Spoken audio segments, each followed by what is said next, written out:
Hepatitis की बात जैसी सुनी तो दिमाग में क्या आया? Virus. But hepatitis only virus को डिनोट नहीं करता, क्योंकि आपने वर्ड सुना भी होगा कई बार कि hepatic cell of liver. So hepatic cell of liver it mean liver की इन्वॉल्वमेंट है। So inflammation of liver by any cause may B due to viruses, bacteria, alcohol, drugs etcetera, किसी भी चीज के कारण अगर लिवर को हमारे को डैमेजिंग हो रही है, उसको हम हेपेटाइटिस कह देते हैं। अब टाइप्स कौन कौन से हेपेटाइटिस की, बेस्ड ऑन ये किन की बेस से हो रहा है उन्हीं को कैटेगराइज किया गया टाइप्स में। First of all viral hepatitis बहुत ही कॉमन है, क्योंकि जब भी हेपेटाइटिस की बात आएगी ऑब्वियस बात है सबको वायरस ही सुनाई देगा, तो इतना कॉमन है ये, और होता भी कॉमन हेपेटाइटिस के कारण वायरस ही है। ऑल्दो अल्कोहलिक भी देखने को मिल जाता है, देन टॉक्सिक भी। अल्कोहलिक क्या, ज्यादा दारू पी ली किसी ने तो आपने सुना ही होगा कि भाई ज्यादा मत दारू पी, लीवर खराब हो जाएगा तेरा, मतलब जो कॉमन टर्म यूज होती है। सो ये जाता अंदर, तो हमारे लीवर का काम क्या है? डिटॉक्सिफिकेशन, उसके नेगेटिव साइड इफेक्ट को बोल सकते हैं, रिमूव करता है हमारा लीवर, बॉडी में जो भी कुछ टॉक्सिक बनता है। तो हमारा जो अल्कोहल है वो भी अंदर जाके टॉक्सिक प्रोडक्ट रिलीज करता है, तो उसके चक्कर में लीवर में इफेक्ट पड़ता है बहुत ज्यादा।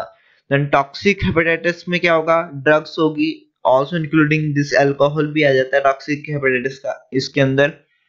ड्रग्स टैबलेट्स वगैरह आपने नॉर्मल सुना भी होगा घर में कि भाई ज्यादा गोली मत खा, ठीक है ना, लीवर खराब हो जाएगा तेरा। ये किडनी में इफेक्ट पड़ जाता है लीवर में, क्योंकि इनका काम क्या है? टॉक्सिफिकेशन, एक तो डिटॉक्सिफाई करता है ना, उसी में अगर डैमेज हो गया लीवर, ज्यादा हम बोझ पा रहे हैं, तो उसको बोल देते हैं कि यार कि टॉक्सिक हेपेटाइटिस हुआ है, क्योंकि तूने ज्यादा ड्रग्स वगैरह ले लिया है। तो ये भी कैटेगरी, ऑल्दो आपको बस एक यही पता होना चाहिए कि viral hepatitis, toxic hepatitis, alcoholic hepatitis होता है कोई चीज। ओनली हेपेटाइटिस में वायरल हेपेटाइटिस ही नहीं आता। और एक और चीज होती है इसमें, मैं आपको बता दूं, ऑटो इम्यून हेपेटाइटिस भी होता है, ठीक है। ऑटो इम्यून जैसे कि नाम बता रहा है, हमारी बॉडी के सेल लीवर में कुछ गड़बड़ी हुई तो उसको ही शूट करना स्टार्ट कर देते हैं, may be due to antibody या मैक्रोफेज, न्यूट्रोफिल, ये सब जो भी हमारे बॉडी के अंदर आर्मी है वो एक्ट करना स्टार्ट करते हैं, उसको क्या कहते हैं? Auto immune hepatitis. सो चार मैंने आपको कैटेगरी बता दी है। अब बात करते हैं वायरल हेपेटाइटिस की, जो हमारा टॉपिक है आज का। तो हेपेटाइटिस वैसे बहुत सारे हैं, पर ए टू ई है जो मोस्ट कॉमनली हमको सुनने या देखने को मिल जाते हैं। देन इसके अंदर hepatitis A, B, C, D, E आते हैं। और एक और स्टेप मैं आपको बता दूं थोड़ा उनके लिए जो एक्स्ट्रा नॉलेज रखना चाहते हैं, कि बेसिकली ए टू ई भी नहीं, A to G, except from F. So F नहीं होगा इसमें, जी तक हेपेटाइटिस जी भी इंक्लूड होता है।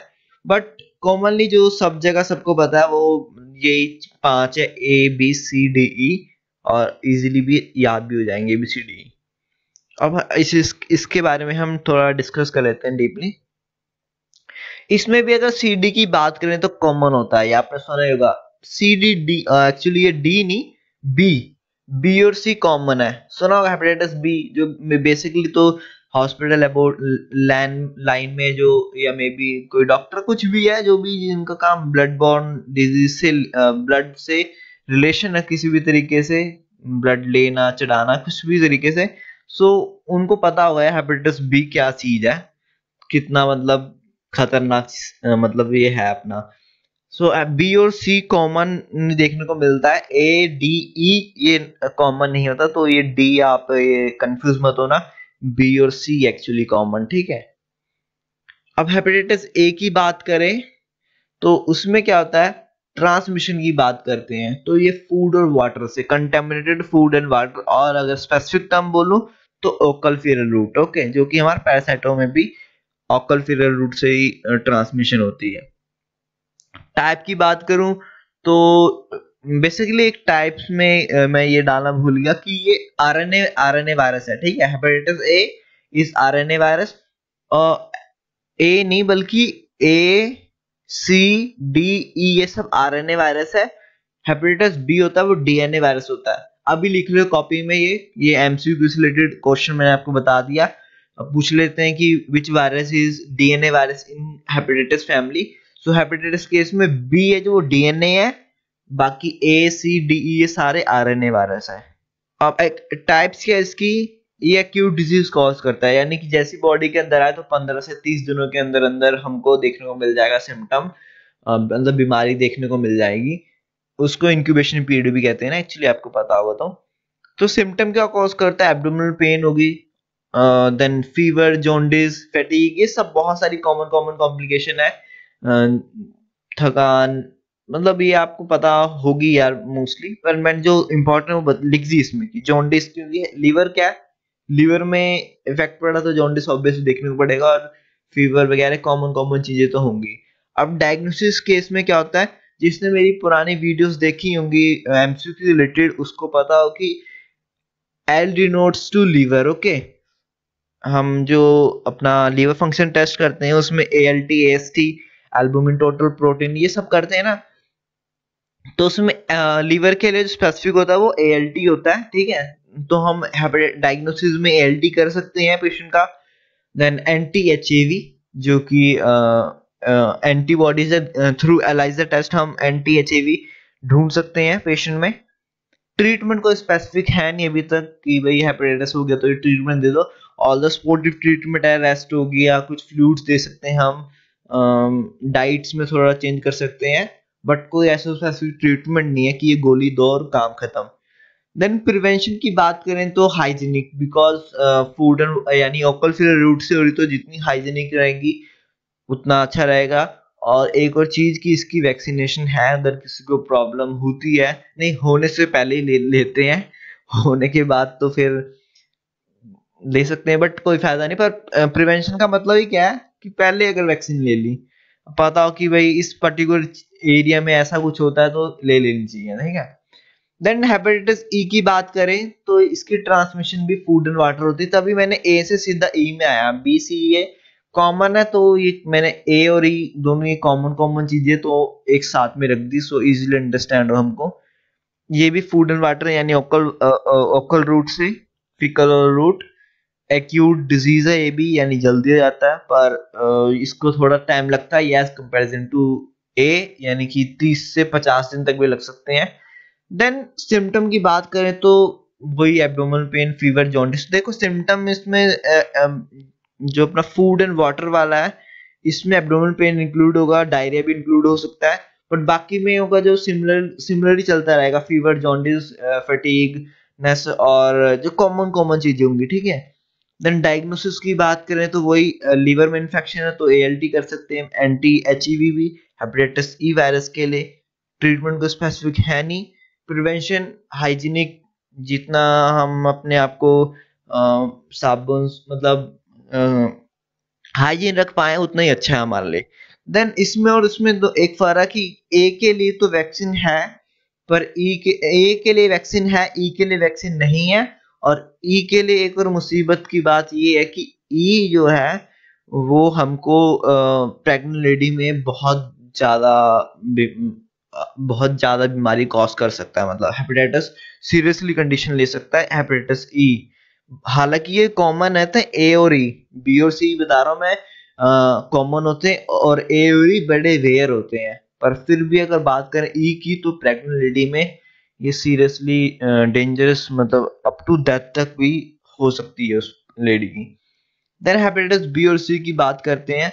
बी की बात करें तो blood borne disease due to sex, unprotected sex, female mother to their child by birth, body fluid में भी सलाइवा, वेजाइनल फ्लूइड, स्पर्म, सब आ जाएगी इसके अंदर। टाइप्स एक्यूट और क्रोनिक, दोनों तरीके से जल्दी भी असर देख सकता है। क्रॉनिक, क्रॉनिक का यही सबसे बड़ी खतरनाक चीज है कि स्लो पॉइजन की तरह काम कर रहा है वो, हमको पता नहीं चल रहा। एक्यूट का तो जल्दी से हमको दिखा कुछ, ओ यार बॉडी में ये ऐसा ऐसा हो रहा है, हम ट्रीटमेंट ले सकते हैं जहां पे अवेलेबल हो। क्रॉनिक के अंदर ही अंदर दिमाग की तरह खाएगा और बाद में सीधा काम तमाम। तो क्रॉनिक एज वो कैंसर तक भी पहुंचा सकता है हेपेटाइटिस से, तो बहुत खतरनाक चीज होती है क्रॉनिक। यंग वंस में ये देखा जाता है कि जैसे बच्चे बुच्चे हैं तो उनमें क्रॉनिक हो जाता है, ठीक है। डायग्नोसिस की बात करें तो एएलटी की जगह हम वो भी कर सकते हैं, पूरा अपना एलएफटी भी कर सकते हैं, लीवर फंक्शन टेस्ट, जिसमें सभी आ जाएंगे। HbSAg, सो अब ये थोड़ा सा ध्यान से देख लो, मैं थोड़ा आपको फुल फॉर्म बताने लगा हूँ और आपको आइडिया रहेगा थोड़ा कि हेपेटाइटिस बी में ये थोड़ा सा यूनिक सा है। हेपेटाइटिस बी सरफेस एंटीजन होता है, इसको आप डायग्नोस कर सकते हैं। हेपेटाइटिस बी अपना EAG यानी कि एनवेलोप एंटीजन, आपने सुना होगा वायरस, मैंने पिछले वायरस की वीडियो बना रखी, जिसे नहीं देखी हो जरूर देखें, सो दैट मैं जो बोल रहा हूँ आपको अंडरस्टैंड हो कि हमारे वायरस में कैप्सिड होता है, देन एनवेलोप भी होता है ना उसके ऊपर, सो उसके ऊपर कोई एंटीजन होता है, उसको जो हेपेटाइटिस बी के ऊपर एनवेलोप होता है उसके लिए हम क्या करते हैं, hepatitis B envelope antigen, E2 envelope antigen. तो hepatitis B DNA viral load भी कर सकते हैं हम पीसीआर की मदद से, ठीक है।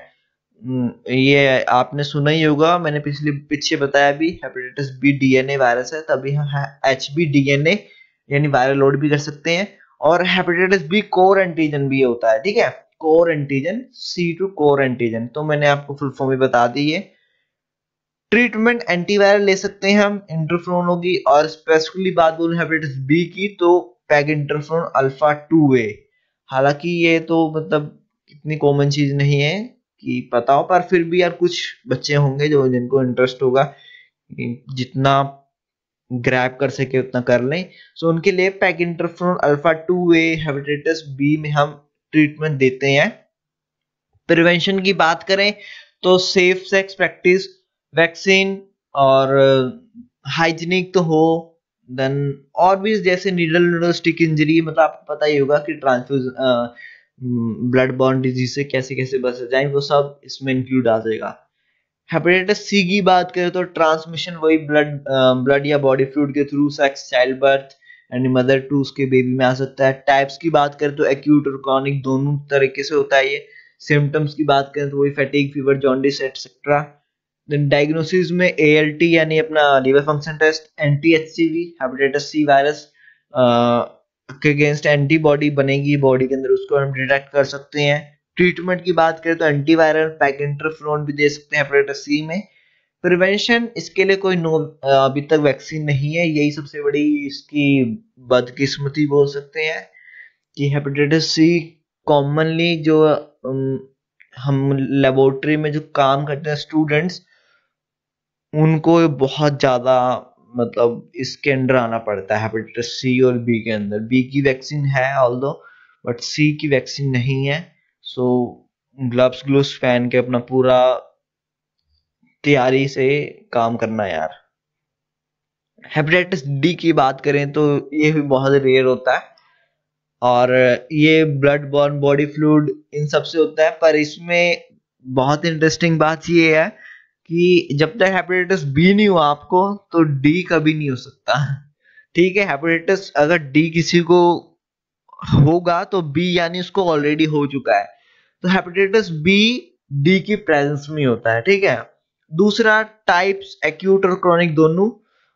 देन यंग वंस में तो नहीं कह सकते इसको, ये ऐसे ही यहाँ पे लिखा गया। देन टाइप क्रॉनिक और एक्यूट दोनों में हो सकता है ये। डायग्नोसिस बात करें तो ALT या LFT पूरे डाल सकते हो यार इसमें, अगर बड़ा करना topic. Then hepatitis D antigen detect कर सकते हैं हम इसमें, एंटी-HDV यानी हेपेटाइटिस डी वायरस के अगेंस्ट एंटीबॉडी जो बनी उनको डिटेक्ट कर सकते हैं। ट्रीटमेंट की बात करें तो एंटीवायरल दे सकते हैं। इंटरफेरोन ऐसी चीज है, अपने दिमाग में घुसा लो कि वायरस की जहां बात आए तो वायरस के अगेंस्ट इंटरफेरोन, बैक्टीरिया के अगेंस्ट क्या एंटीबायोटिक, तो उसी तरीके से इंटरफेरोन वायरस के अगेंस्ट है, ठीक है। प्रिवेंशन की बात करें तो जो भी अपना कॉमन चीज है वो तो आप ध्यान में रखना है कि अनप्रोटेक्टेड सेक्सुअल कांटेक्ट ना हो, ये जो भी है नीडल स्टिक इंजरी। और दूसरा है कि हेपेटाइटिस बी की वैक्सीन ले सकते हैं प्रिवेंशन में इसकी ना। अब एक क्वेश्चन है बहुत ही जो कंसंट्रेशन देख रहा होगा वो इसका एग्जैक्ट आंसर देगा। Hepatitis by faecal oral route कौन कौन से, फीकल ओरल रूट से हमको कौन सा वायरस हेपेटाइटिस कॉज कर सकता है? HBV, HDV, HEV, HAV, HCV। सो आपका आंसर क्या होगा? थोड़ा ध्यान से क्वेश्चन आंसर दोनों पढ़ लेना। Then thank you.